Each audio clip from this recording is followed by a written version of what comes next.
Hello everyone, कैसे आप सब लोग। आई होप आप स्वस्थ होंगे, सुरक्षित होंगे। आज हम फोटोसिंथेसिस पार्ट 6 में चर्चा करने वाले हैं C4 साइकिल के बारे में। C4 साइकिल या हेज स्लेक पाथवे या DCA cycle, di carboxylic acid cycle के बारे में चर्चा करने वाले हैं। पिछले वीडियो में हमने C3 चक्र के बारे में चर्चा की थी। आज हम चर्चा करेंगे C4 साइकिल के बारे में। इस C4 साइकिल का सर्वप्रथम अध्ययन कैप्रिलोव ने मक्का में किया था और एक और साइंटिस्ट थे कोट चोक ने इसका अध्ययन गन्ने में किया था। इस C4 साइकिल के परिपथ की खोज की थी हेच और स्लेक नामक दो साइंटिस्ट थे। इसीलिए इस C4 साइकिल को हेच स्लेक पाथवे भी कहा जाता है और इन दोनों ने मक्का एवं गन्ने की पत्तियों में की थी। यानी C4 साइकिल के परिपथ की खोज हेच और स्लेक ने मक्का एवं गन्ने की पत्तियों में की थी, इसलिए इसको हेच स्लेक पाथवे भी कहा जाता है। इस जो C4 साइकिल है, इसका फर्स्ट स्टेबल जो प्रोडक्ट होता है, प्रथम स्थायी उत्पाद, वो होता है 4OAA। 4OAA 4 कार्बन युक्त ऑक्जिलो एसिटिक एसिड, एसिटिक अम्ल। इसीलिए इसको C4 साइकिल कहा जाता है, क्योंकि इसमें जो फर्स्ट स्टेबल प्रोडक्ट होता है 4OAA, 4 कार्बन युक्त ऑक्जिलो एसिटिक अम्ल। इसमें जो CO2 ग्राही यौगिक होता है, इसमें जो CO2 ग्राही यौगिक होता है 3PEP, यानी 3 कार्बन युक्त फास्फोइनोल पायरुवेट। ये क्या करता है? CO2 को ग्रहण करता है। कौन? 3PEP। अब यदि इसमें प्रमुख एंजाइम की बात करते हैं, C4 साइकिल का जो प्रमुख एंजाइम होता है वो होता है पेप कार्बोक्सिलेज, या हम बोल सकते हैं PEP कार्बोक्सिलेज एंजाइम, जो इसका प्रमुख एंजाइम होता है। जैसे मैंने C3 चक्र में जो प्रमुख एंजाइम होता है रुबिस्को, और C4 साइकिल का जो प्रमुख एंजाइम होता है PEP कार्बोक्सिलेज। अब हमेशा ध्यान रखना, ये जो C4 साइकिल है, यह चक्र अधिकांशतः मोनोकोट्स में चलता है। यानी यह जो C4 साइकिल है ज्यादातर एक बीजपत्री पादपों में संचालित होता है, जैसे गन्ना, मक्का, ज्वार। अब ये जरूरी नहीं है कि ये सिर्फ मोनोकोट्स में ही संचालित होता है, कुछ डाइकोट्स में भी ये चक्र पाया जाता है। कुछ जो द्विबीजपत्री पादप होते हैं उनमें भी ये चक्र पाया जाता है, जैसे यूफोर्बिया, एमरेंथस, इनमें यह चक्र मुख्य रूप से पाया जाता है, बट यह ज्यादातर मोनोकोट्स में चलता है। अब ये जरूरी भी नहीं है कि सभी मोनोकोट्स में चले। जैसे गेहूं मोनोकोट्स है, उसमें C4 चक्र नहीं पाया जाता है, तो C4 चक्र मुख्य रूप से गन्ना में, मक्का में और ज्वार में चलता है। और कुछ डाइगोट्स में भी ये चक्र चलता है, जैसे यूफोर्बिया, एमरेंथस, इनमें भी ये चक्र चलता है।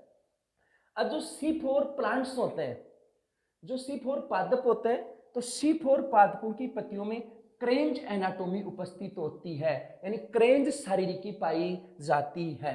क्रेंज एनाटोमी। अब जो क्रेंज एनाटोमी क्या है, इसमें दो प्रकार की सेल्स पाई जाती हैं। जो C4 पादप होते हैं उनकी पत्तियों में दो प्रकार की सेल्स पाई जाती हैं, पर्णमध्योतक सेल्स और पुल आच्छद सेल्स। पर्णमध्योतक सेल्स और पुल आच्छद सेल्स, दो प्रकार की सेल्स पाई जाती है। पर्णमध्योतक सेल्स में जो हरित लवक पाए जाते हैं वह हरित लवक छोटे और गरेना युक्त होते हैं। हमेशा ध्यान रखना, पर्णमध्योतक सेल्स में जो हरित लवक पाए जाएंगे वो छोटे होंगे और गरेना युक्त होंगे। और जो पुल आच्छद सेल्स होती हैं उसमें पाए जाने वाले हरित लवक बड़े और गरेना रहित होते हैं। या हम ये बोल सकते हैं कि क्रेंज एनाटोमी क्या है। तो जो C4 प्लांट्स होते हैं, C4 प्लांट्स में दो प्रकार के हरित लवक पाए जाते हैं। पर्णमध्योतक सेल्स में जो हरित लवक होंगे उनको बोलेंगे पर्णमध्योतक हरित लवक, और पुल आच्छद सेल्स में जो हरित लवक पाए जाते हैं उनको बोलेंगे पुल आच्छद हरित लवक। जो पर्णमध्योतक हरित लवक होते हैं वो छोटे होते हैं और गरेना युक्त होते हैं, और जो पुल आच्छद जो हरित लवक होते हैं वो बड़े और गरेना रहित होते हैं। अब ये जो पुल आच्छद सेल्स, आप हमेशा जानते हो कि जो पुल आच्छद सेल्स है वो 7 पुलों के चारों ओर पाई जाती है, और चारों ओर किस रूप में? माला के रूप में। चारों ओर किस रूप में पाए जाएंगे? ये पुल आर्च्ड सेल्स वेस्कुलर बंडल्स के चारों ओर माला के रूप में पाए जाते हैं और माला को जर्मन भाषा में क्रेंज कहा जाता है। जर्मन भाषा में क्या बोला जाता है? क्रेंज कहा जाता है। अतः इस गुण को क्रेंज एनाटोमी कहा जाता है। यानी जो जर्मन भाषा में इस माला को क्या बोला जाता है? क्रेंज बोला जाता है, इसलिए इस गुण को बोला जाता है क्रेंज एनाटोमी कहा जाता है। अब यदि हम चर्चा करते हैं, C4 पादप गर्म स्थानों पर पाए जाते हैं। ये जो C4 प्लांट्स होते हैं, या हम यूं बोले C4 चक्कर मृदविद पादपों में ज्यादा चलता है, क्योंकि जो गर्म स्थानों पर जो पादप पाए जाते हैं वो मृदविद पादप होते हैं। तो C4 पादप गर्म स्थानों पर पाए जाते हैं। यह जो पादप होते हैं, जो C4 प्लांट्स होते हैं, C4 प्लांट्स उच्च ताप में उच्च प्रकाश के लिए अनुकूलित होते हैं। मतलब C3 पादपों की अपेक्षा जो C4 पादप होते हैं वो उच्च ताप में उच्च प्रकाश को सह लेते हैं, यानी इनमें उच्च प्रकाश में उच्च ताप के प्रति सहनशीलता पाई जाती है। और एक जो बहुत इंपॉर्टेंट टॉपिक है, जो C4 पादप होते हैं उनमें फोटो रेस्पायरेशन नहीं पाया जाता है, जो हम आगे वीडियो में चर्चा करेंगे फोटो रेस्पायरेशन के बारे में। प्रकाश श्वसन अनुपस्थित होता है और इस प्रकाश श्वसन के अनुपस्थित होने की वजह से ही जो C4 साइकिल है वो सबसे बेस्ट साइकिल है फोटोसिंथेसिस का। पूरे वर्ल्ड में आज तक जो फोटोसिंथेसिस का सबसे बेस्ट साइकिल है वो है C4 साइकिल, क्योंकि जो C4 साइकिल होता है उसमें फोटो रेस्पायरेशन अनुपस्थित होता है। ये थी C4 चक्र के बारे में जनरल बातें। अभी हम चर्चा करेंगे इसका जो क्रियाविधि है और इसके चक्र के बारे में चर्चा करेंगे कि C4 चक्र चलता कैसे है। जब तक आप इसका स्क्रीनशॉट ले लो। अब हम चर्चा करने वाले हैं जो C4 साइकिल है, इसकी मैकेनिज्म के बारे में चर्चा करने वाले हैं, क्रियाविधि के बारे में चर्चा करने वाले हैं। तो जैसा कि आपको मैंने अभी जस्ट पीछे बताया कि C4 जो प्लांट्स होते हैं उनमें दो प्रकार की सेल्स होती हैं, पर्णमध्योतक सेल्स और पुल आच्छादित सेल्स। तो इस चक्र में सर्वप्रथम क्या होगा, जो पर्णमध्योतक सेल्स में पीईपी पाया जाता है। पीईपी मतलब 3 कार्बन युक्त फास्फोइनोल पायरुवेट। ये क्या करता है? वायुमंडलीय CO2 को ग्रहण करेगा। आपको बताएं C4 चक्र में वायुमंडलीय CO2 को ग्रहण करने का कार्य है पीईपी का, फास्फोइनोल पायरुवेट का। यह वायुमंडलीय CO2 को ग्रहण करके पीईपी कार्बोक्सिलेज एंजाइम की उपस्थिति में यहीं से 4OAA में कन्वर्ट कर देता है, 4 कार्बन युक्त ऑक्जिलो एसिटिक एसिड में कन्वर्ट कर देता है, जो इसका प्रथम स्टेबल प्रोडक्ट है।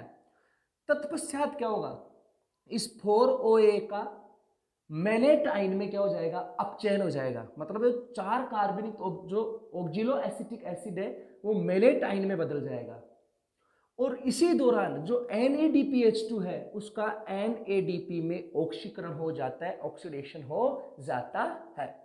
तत्पश्चात ये मेनेट जो आयन होते हैं, जो मेनेट आयन होते हैं, इनका ट्रांसपोर्ट हो जाता है किसमें? पुल आच्छादित सेल्स में। आपको पता होना चाहिए कि जो पर्णमध्योतक सेल्स और पुल आच्छादित सेल्स पास पास पाई जाती है, तो इन मेलेट आयन का ट्रांसपोर्ट हो जाता है किसमें? पुल आच्छादित सेल्स में। और पुल आच्छादित सेल्स में जाने के बाद इस मेलेट जो आयन है 4 कार्बन युक्त, इसका डीकार्बोक्सिलीकरण होगा। क्या होगा? डीकार्बोक्सिलेशन होगा। मतलब इससे एक CO2 बाहर हो जाएगी। इसका डीकार्बोक्सिलीकरण होगा तो इससे CO2 क्या हो जाएगी? बाहर हो जाएगी और ये पायरुवेट में बदल जाएगा। मतलब जो 3 कार्बन युक्त किसमें बदल जाएगा? पायरुविक एसिड में बदल जाता है और एक CO2 इससे क्या हो जाती है? बाहर हो जाती है। मतलब इसका डीकार्बोक्सिलीकरण हो जाता है। अब डीकार्बोक्सिलीकरण होने के बाद आप ये ध्यान रखना, C4 और C3 चक्कर दोनों एक दूसरे से जुड़े हुए रहते हैं, दोनों ये साथ साथ चलते हैं। अभी देखना, अब इस जो इस CO2 को RUBP कैच कर लेता है, ग्रहण कर लेता है। RUBP आपको पता है C3 चक्र का क्या होता है? प्रमुख एंजाइम होता है। और ये RUBP इस CO2 को ग्रहण करके रूबिस्को, जो C3 चक्र का प्रमुख एंजाइम है RUBISCO, रूबिस्को जो एंजाइम है, इसकी उपस्थिति में इसको ग्रहण करके PGA में बदल देता है। और PGA किस में बदल जाती है? शुगर में। विभिन्न अभिक्रियाओं के द्वारा किस में बदल जाती है? शुगर में। यानी यहां से ये CO2 जो मुक्त हुई है, यहां से जो मेलेट आयन का डीकार्बोक्सिलीकरण हुआ है, डीकार्बोक्सिल होने के बाद CO2 जो होती है वो C3 चक्र में चली जाती है, और C3 चक्र में CO2 कौन करता है, RUBP। इसी दौरान इस अभिक्रिया में यहां पर एक और रिएक्शन होती है NADP का, NADP का NADPH2 में अपचयन हो जाता है। यहां पे क्या हुआ, NADPH2 का NADP में क्या हुआ, ऑक्सीकरण हुआ, और यहाँ पे NADP का NADPH2 में क्या हो जाता है, अपचयन हो जाता है। तत्पश्चात ये जो पायरुवेट है, इस पायरुवेट का पुनः पर्ण मध्योतक सेल्स में ट्रांसपोर्ट हो जाता है। यहाँ से जो मेलेट आयन थे उनका ट्रांसपोर्ट हुआ पुलाचित सेल्स में, और यहाँ पे जो पायरुवेट था उसका ट्रांसपोर्ट हो जाता है पुनः किसमें हो जाएगा, पर्ण मध्योतक सेल्स में। और यहाँ पे जो ये पायरुवेट है वो पीपीडी के एंजाइम की उपस्थिति में, पीपीडी के एंजाइम मतलब, इसका मतलब क्या होगा, पायरुवेट फोस्फेट डाइकाइनेज। इस एंजाइम का पूरा नाम क्या है, पायरुवेट फोस्फेट डाइकाइनेज एंजाइम की उपस्थिति में यह एटीपी से क्रिया करके किस में बदल जाएगा, पीईपी में। किस में बदल जाएगा, पीईपी में। और यहाँ पे जो एटीपी होगी वो किस में बदल जाएगी, AMP plus 2 inorganic phosphate. AMP मतलब, ATP मतलब एडिनोसिन ट्राइफॉस्फेट, और AMP मतलब एडिनोसिन मोनोफॉस्फेट में बदल जाती है। और ये पीईपी पुनः CO2 को कैच करके पीईपी कार्बोक्सिल एंजाइम की उपस्थिति में वापस 4OOA का निर्माण कर लेती है। अब यहाँ पे आपको एक चीज ध्यान रखना है, अभी मैंने पीछे भी बताया कि जो पर्ण मध्योतक सेल्स में जो हरित लवक होते हैं क्या होते हैं, गरेना युक्त हरित लवक पाए जाते हैं। पर्ण मध्योतक सेल्स में जो हरित लवक होते हैं क्या हो, गरेना युक्त हरित लवक पाए जाते हैं। और जो पर्ण मध्योतक सेल्स में जो एंजाइम पाया जाता है वो एंजाइम होता है PEP carboxylase. PEP carboxylase enzyme पाया जाता है किसमें, पर्ण मध्योतक सेल्स में। और जो पुल आच्छादित सेल्स में जो हरित लवक पाए जाते हैं वो गरेना रहित हरित लवक होते हैं। पुल आच्छादित सेल्स में कौन से हरित लवक होंगे, और इन पुल आच्छादित सेल्स में जो एंजाइम पाया जाता है, ध्यान रखना रुबिस को एंजाइम पाया जाता है। मतलब राइबोलोज 1,5 बाइफॉस्फेट कार्बोक्सिलेज एंजाइम पाया जाता है। ये था C4 चक्र। नेक्स्ट वीडियो में हम चर्चा करेंगे C3 और C4 चक्र में अंतर के बारे में, डिफरेंस के बारे में। Thank you, all the best. मिलते हैं नेक्स्ट वीडियो में नेक्स्ट टॉपिक के साथ।